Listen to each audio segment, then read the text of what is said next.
Micah and Morgan were born on November 17, 2001. For the first 18 months, we had no indication that Morgan would later be a child with a disability.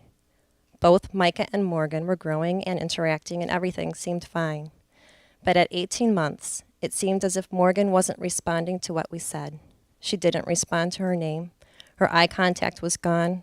She stopped playing with toys in the same way that she had before. We immediately began intensive therapy, and I figured that in a few months, she'd be back on track. But at 26 months, Morgan was officially diagnosed with autism. The best way to describe autism is to say that it is a communication disorder. Morgan is almost 6 years old and is considered nonverbal. Due to therapy, she now understands what we say to her, but she isn't able to respond back. To add to this frustration for her, Morgan has a heightened sensory system. She hears, sees, smells, and feels things more intensely than the rest of us do.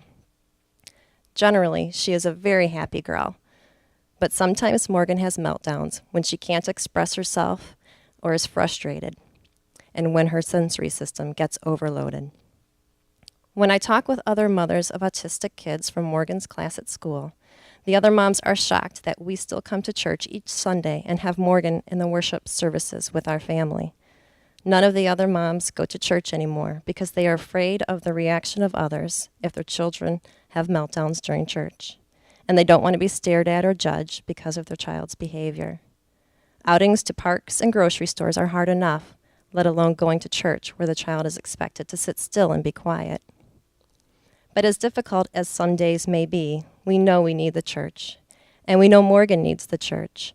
Music is one of Morgan's greatest strengths, and I cannot count the times Morgan has suddenly begun singing a song that she has heard at church.